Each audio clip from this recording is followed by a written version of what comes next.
Alright, shalom. Alors tout d'abord, j'aimerais rendre gloire et hommage à Yahweh, Bahashem Yahushai, Bahashem Roha Kodash. Yahweh qui est le nom du Père, le Tout-Puissant, le plus haut, dont le monde appelle Dieu, mais en réalité son nom c'est Yahweh. Yahweh qui veut dire il est, il existe. Bahashem qui veut dire en ancien hébreu au nom de son fils Yahushai, et non Jésus. Bahashem Roha Kodash qui est le Saint-Esprit. Shalom qui veut dire paix. Shalom aux optimistes élus et doux bonheur et respect aux apôtres, aux aînés de Great Millstone, car c'est eux qui nous ont appris cette vérité. Je suis le frère Amoise de l'église du Great Millstone de Montréal, et à vous seulement les optimistes élus, je dis Shalom, paix. Ok, dans le livre de Jérémie 10 et 1, il est écrit: entendez la parole que le Seigneur vous parle aux maisons d'Israël. Donc Yahushai, Yahweh Shimioshai parle à la maison d'Israël. La maison d'Israël qui est son peuple, ok, choisi, la prunelle de son œil. Ok, Yahweh Shimioshai a un seul peuple, et ce sont les Israélites, les soi-disant dits négros, latinos, les soi-disant dits amérindiens. Ok, on vous donne cette qualification-là, mais en réalité, nous sommes dispersés dans les quatre coins du monde.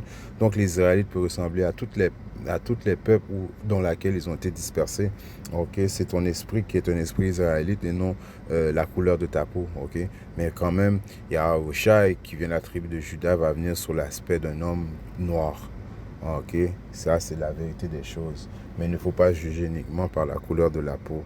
Ok, donc dans Jérémie 10 et 2, il est écrit: ainsi dit le Seigneur, n'apprenez pas le chemin des païens, et ne soyez pas consternés des signes du ciel, parce que les païens en sont consternés. Alors Yahweh Shimosha nous donne un commandement de ne pas paniquer, de ne pas être effrayé, d'être consterné. Ok, quand on voit les signes du ciel, ok, les signes, ok, merveilleux que Yahweh Shimosha peut faire dans le ciel, que ce soit des éclipses, que ce soit des éclairs, des tonnerres, non. Et aussi, l'une des choses qui ne veut pas qu'on soit consterné, c'est quand on parle et quand on voit les soi-disant dit UFOs, ok, parce que là, Issa a toujours mis un terme négatif alentour des véhicules célestes, car en réalité, ce sont des véhicules célestes.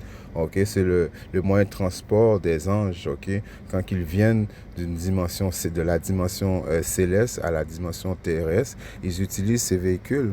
Et c'est de la même manière que Yahushua aussi. Ok, quand il va venir rendre jugement, il va être à bord de ces véhicules célestes. Et ces véhicules célestes ont toujours été omniprésents parmi nous. Ok, c'est pas une chose d'aujourd'hui. Ok, les véhicules célestes, ok.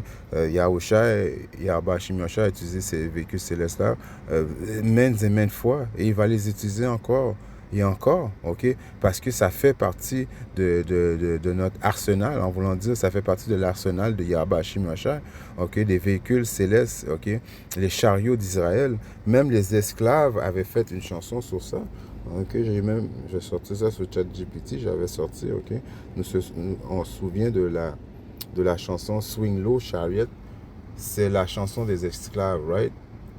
Quelques points clés à son sujet. Origine aurait été composée au 18e siècle par Willis, un esclave affranchi dans l'actuel Oklahoma.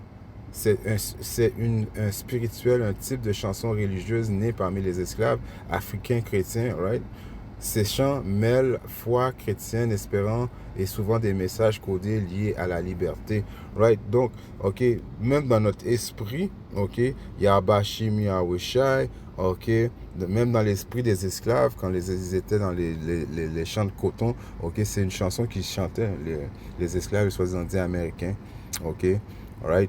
De venir nous sauver au chariot de la maison d'Israël, à cause que on a toujours su que ces véhicules célestes étaient là pour nous, ok, étaient là pour venir nous sauver dans notre esprit. Pourquoi? Parce que Yahweh Shimosha nous a révélé ces choses, ok. Yahweh Shimosha qui ne fait rien pas que ses relèves, ses secrets, ses serviteurs, ses prophètes, a toujours mis dans notre esprit que les véhicules célestes étaient une chose qui va venir pour nous, qui est une chose positive. Donc, quand on voit les choses, ok, des soi-disant dit UFOs, ok, et que Israël essaie de cacher, mais il ne peut plus vraiment cacher à cause que Yahweh Shimosha, depuis que les jours avancent, ok, on va les voir davantage, ok, et éventuellement on va avoir une évasion des soi-disant dit UFOs, ok, qui va venir amener le jugement et en même temps venir amener le salut, ok. Dans le livre de Amos 3 et 8, et 7, il est écrit: assurément le Seigneur Dieu, Yahweh Bashim Yahusha, ne fera rien qu'il ne révèle son secret à ses serviteurs, les prophètes. Donc les prophètes, nous sommes au courant, ok, que c'est pour nous. Donc il ne faut pas être consterné et il ne faut pas embarquer dans la propagande que ce diable est fait, que c'est des choses négatives, que ce sont des extraterrestres, ils viennent amener ils viennent détruire. Non, ils viennent vous détruire, ok? Ils viennent détruire les impies, ceux qui ne sont pas, ok, avec Yahweh Shimi Yoshai, ok? Et même vous, de notre nation, ok, les 2 tiers de notre nation, ok, si vous ne faites pas partie des optimistes élus, oui, vous devez avoir peur, ok, parce que Yahweh Shimi Yoshai va utiliser aussi les chariots, ok, pour rentrer en jugement avec toute chair. OK? Donc, c'est une chose positive, OK, pour les optimistes élus de voir les chariots, de l'entendre parler, OK? De plus, comme que je dis, les jours avancent de plus en plus que Issa va en parler davantage parce qu'il ne peut plus cacher, OK, trop ces informations-là. Des informations qui sont là depuis longtemps, mais maintenant avec l'Internet et toutes les choses, et puis le monde avec les téléphones intelligents, OK, qui peuvent enregistrer, ils peuvent voir les véhicules célestes. Donc, très prochainement, il va venir, OK, avec une campagne encore pour salir la réputation des véhicules célestes à cause qu'il sait, OK, que c'est pas une bonne chose pour lui. OK, dans le livre de Zacharie 5 et 1, il est écrit, puis je me retournai et levai mes yeux pour regarder, voici un rouleau volant. On peut aussi les appeler un rouleau volant. Il y a plusieurs noms, on peut les appeler les nuages, les tourbillons, ok? On sait que la Bible est un livre codé, ok? Uniquement les optimistes élus, les prophètes ont été, qui ont eu, ok, cette révélation de Yahweh Shimashai, comme on a lu à Amos 3 et 7, Yahweh Shimashai qui ne fait rien à part s'il révèle ses secrets à ses serviteurs, ses prophètes, ok? Et la manière dont laquelle on a pu être accessible à cette vérité, c'est grâce au sacrifice de Yahweh Shai, ok? Qu'en se donnant pour la nation d'Israël, ok? Il a été sacrifié comme un sacrifice parfait, ok? Afin qu'il quoi? Afin qu'il décode le livre, afin qu'il puisse nous faire part, ok? Des choses codées, ok? Du message codé qui était dans la Bible, que personne jusqu'à aujourd'hui ne comprend, ok? À part si tu es un optimiste élu, ok? À part si l'Esprit Saint est avec toi. OK? Et il me dit, que vois-je? J'ai répondu, je vois un rouleau volant dans la longueur de 20 coudées et sa largeur de 10 coudées. Là, on parle dans l'Ancien Testament. OK? C'est pour ça que je vous dis que ça l'a toujours été parmi nous et ça va toujours être parmi nous, ces véhicules célestes. OK? Qui fait partie de l'héritage des Israélites, ok, qui fait partie de notre coutume, ok, de nos moyens de, ok, ok, dans la période où Yahweh Shimashai est venu, ok, pour amener le salut en Égypte, il avait utilisé le véhicule céleste. Il pilotait le véhicule céleste, Yahushua, comme que je parle. OK? Yahushua, quand il va venir à bord d'un véhicule céleste. Yahushua, quand il a été crucifié, ressuscité, il est monté au ciel par un véhicule céleste. Ces véhicules célestes sont toujours parmi nous. OK? Et c'est une chose positive pour nous, mais négative pour eux. OK?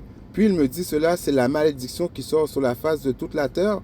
OK? Car chacun qui vole sera retranché, comme il est écrit d'un côté de ce rouleau, et chacun qui jure faussement sera retranché, comme il est à l'autre côté. Alors ces véhicules célestes vont venir séparer, ok, ceux qui sont avec Yahweh Shimashai, les optimistes élus, ok, ceux qui vont avoir le salut, et ils vont être utilisés pour jugement. Ok, je la sortirai, dit le Seigneur des armées. Elle entrera dans la maison du voleur. C'est où la maison du voleur? Babylone, les États-Unis qui est la maison du voleur. Pourquoi qu'elle est la maison du voleur? À cause que nous sommes en captivité. Ils ont volé, ok, le peuple de Yahweh Shimashai, il ne veut pas nous laisser partir. Ils ont volé, ils volent tout le monde. C'est la maison du voleur, c'est la maison du mal, ok. Et dans la maison de celui qui jure faussement par mon nom, et elle restera au milieu de leur maison et la consumera avec son bois et ses pierres. Donc, les véhicules célestes vont être utilisés pour deux choses, ok? Sauver les optimistes élus et détruire la maison du voleur, rentrer en jugement avec les impies sur terre, ok? Parce que quoi? À cause que ça fait partie de l'arsenal de Yahweh Shimashai, ok? La technologie des véhicules célestes. Et non, c'est pas négatif comme que Issa essaie de nous faire comprendre, right? Dans le livre de Psaume 104 et 1, il est écrit, bénis le Seigneur, ô Ô mon âme, ô Seigneur mon Dieu, tu es immensement grand, tu es revêtu d'honneur, de majesté, qui se couvre de lumière comme d'un vêtement, qui étire les cieux comme un rideau, qui dispose les poutres de ses chambres dans les eaux, qui fait des nuages son chariot qui se promène sur les ailes du vent. Alors, un chariot, encore un mot qui veut dire les véhicules célestes. Ok, on les appelle les nuages. Ok, ils peuvent se camoufler dans les nuages. Ok, qui se promènent sous les ailes du vent. Ok, ce sont les véhicules célestes. Ok, la chanson que les soi-disant esclaves chantaient spirituellement, ok, même s'ils n'avaient pas vu spirituellement, ok, ils chantaient ces chansons-là. Ils savaient spirituellement que les chariots, ok, c'est des affaires positives pour les Israélites, ok. On voit notre salut, ok. On voit enfin, ok, notre libération, ok, quand on voit les chariots. Mais pour Esau, il est traumatisé, il est terrifié quand il voit les chariots, à cause qu'il sait qu'en voyant les chariots, ok, ça veut dire que son règne est rendu à sa fin. Ok, que Yabashi Moshe s'apprête à utiliser les chariots pour venir brûler son cul, right? Donc il n'aime pas ça, voir ces choses-là. Donc il fait des campagnes pour ternir, ok, la réputation des chariots. Ok, dans le livre de Nombres, comme que je vous dis, ça a toujours été parmi nous et ça va rester parmi nous. Ok, dans le livre de Nombres, dans le royaume des cieux qui va être sur terre, ok, il va y avoir des chariots. On va les voir clairement. Ok, ça va être nos véhicules de transport. Ok, dans le livre de Nombres 9 et 15, il est écrit et le jour que le tabernacle fut dressé, le nuage couvrit le tabernacle. Ok, ça c'est dans le temps, ok, où on sortit d'Égypte, ok, et puis c'est qui nous guidait? C'était les chariots de Yahba Shimosha, ok. C'est en suivant les chariots qu'on était guidés, ok. C'est-à-dire la tente du témoignage. Et le soir, il y a eu sur le tabernacle comme l'apparence de feu, jusqu'au matin, ok. Alors le soir, ok, les nuages, ok, ils étaient omniprésents, ok, ils étaient devant nous en train de nous protéger. Et ils étaient ainsi continuellement. Le nuage découvrait le jour et l'apparence de feu la nuit. Alors jour et nuit, les nuages, en sortant de l'Égypte, ok, étaient parmi nous, ok. C'est là qu'on disait, quand le nuage s'en allait, on suivait. Quand le nuage arrêtait, ok, on campait là, ok. C'était notre guide, ok? Ils ont toujours été parmi nous. Et quand le nuage se levait de dessus le tabernacle, alors après cela, les enfants d'Israël voyageaient et au lieu où le nuage demeurait, là, les enfants d'Israël campaient. Ok, donc partout où les nuages allaient, partout où ils restaient, on restait là. Ok, c'était notre moyen c'était notre boussole, ok, notre guide, ok. La même chose que ça va être notre guide très prochainement quand Yahba-Shimosha va amener la destruction, ok. Les optimistes élus, ceux qui vont avoir remporté ce combat vont être télétransportés dans les chariots, ok. Donc les nuages sont toujours été parmi nous, ok. Les nuages et véhicules célestes, right? Dans le livre de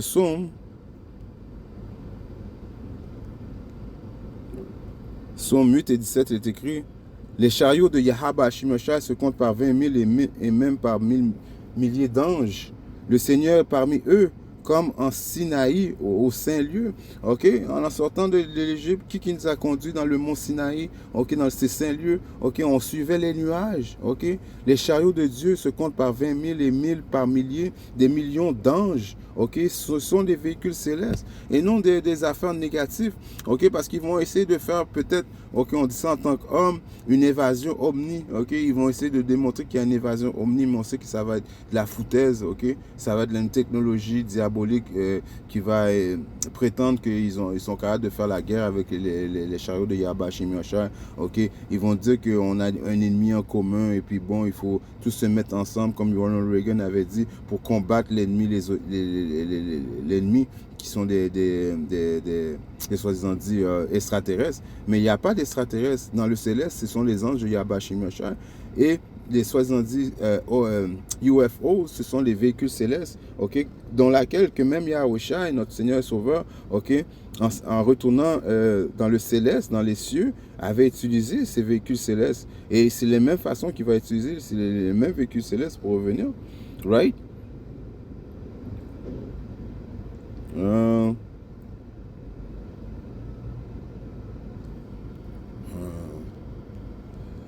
je vais aller dans le livre de... C'est laquelle?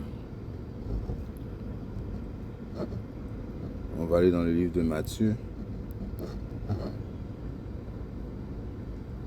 24, et je commence à 30, il est écrit. Et alors le signe du Fils de l'homme, qui est Yahushua, paraîtra, ok, dans le ciel, et alors toutes les tribus de la terre se lamenteront, et elles verront le Fils d'homme venant sur les nuages du ciel, ok. La même manière qu'on voit dans le livre de Actes, ok, que Yahba Shimosha, ok, les apôtres ont vu Yahba Shimosha, ok, d'être transporté dans le ciel par les nuages, ok, qui est un mot qu'on peut dire codé qui définit les véhicules célestes. C'est de la même manière qu'on va le revoir revenir, ok, en plus on voit ça dans le livre de Cathesdras, le véhicule céleste mère que Yahusha va être, ok, va couvrir la terre au complet avec puissance et la gloire, et il enverra ses anges avec un puissant son de trompe, et ils rassembleront ses élus de 4 vents depuis au bout du ciel jusqu'à l'autre bout. Alors les anges vont rassembler tous les élus dans les 4 coins du monde, ok? Et il va faire quoi? Il va les transporter dans les chariots, ok? Et puis tout le monde va le voir, ok? Apocalypse 1 et 7. Et voici, il vient avec les nuages. Et tout œil le verra, ceux aussi qui l'ont percé, et tous les descendants de la terre se lamenteront à cause de lui, qu'ainsi en arrive. Amen. Alors, il vient encore une fois avec les nuages, les véhicules célestes, ok, les 70 UFOs. Yahushua, c'est comme ça qu'il va revenir, ok. Il va revenir du céleste, ok, au terrestre, ok, dans sa gloire, ok, avec des millions d'anges à bord de ces véhicules célestes, ok. C'est rien de négatif, au contraire, il faut être content, ok, qu'on entend parler des véhicules célestes. Ça veut dire que notre salut est à la porte, notre salut est là, ok. Il vient rendre jugement, il va pas venir, ok, docile, genre, comme la dernière fois. Non, il vient avec la vengeance dans son cœur. Il vient rendre le jugement. Isaïe 66 et 15. Ok, il est écrit, car voici le Seigneur viendra avec le feu et ses chariots comme un tourbillon pour rendre sa colère avec fureur et sa réprimande avec des flammes de feu. Ok, encore une fois, avec le chariot comme un tourbillon. Ok, avec des véhicules célestes. Car par le feu et par son épée, le Seigneur plaidera avec toute chair et les tués du Seigneur seront en grand nombre. Ok, alors les tués du Seigneur seront en grand nombre. Ok. Parce que Yahba Shimosha, comme il est écrit à Matthieu 10 et 34, il ne vient pas amener la paix sur la terre, mais une épée. Ok, il vient détruire, rentrer en jugement. Ok, il vient, ok, flex, ok, son armée, ok, les anges, Michael, ok, à bord des véhicules célestes. Ok, ces véhicules célestes, ok, dégagent un feu. Ok. Toutes ces choses-là, il faut faire attention avec la campagne négative que Esau est en train de manigancer, de dire, ok, de mettre la peur, ok. Oui, il a raison d'avoir peur, ok. Esau et les autres nations, vous avez raison d'avoir peur, mais les optimistes élus, les Israélites, ceux qui mettent leur confiance en Yahba Shimosha, on doit être content, ok, de voir, ok, qu'on voit on voit ça sur Internet, qu'on entend parler, ça veut dire que notre Seigneur est proche, il est là, il vient très prochainement, ok, et il n'y a pas quelqu'un qui va être télétransporté dans les chariots et qui ne saura pas, ok, qu'est-ce qui se passe, qui va dire, oh my God, non, tous les optimistes élus vont savoir, ok, qu'est-ce qui se passe quand ils vont sentir leur corps être télétransporté dans les chariots. Au contraire, on va être très content, alright. Comme que vous avez peut-être remarqué, je parlais un peu vite parce qu'il faut que je retourne à la plantation. Mais les véhicules célestes, c'est une chose positive, ok? C'est pas quelque chose de négatif comme ce diable essaie de peindre, ok? Les comme qu'il appelle les UFOs. Shalom.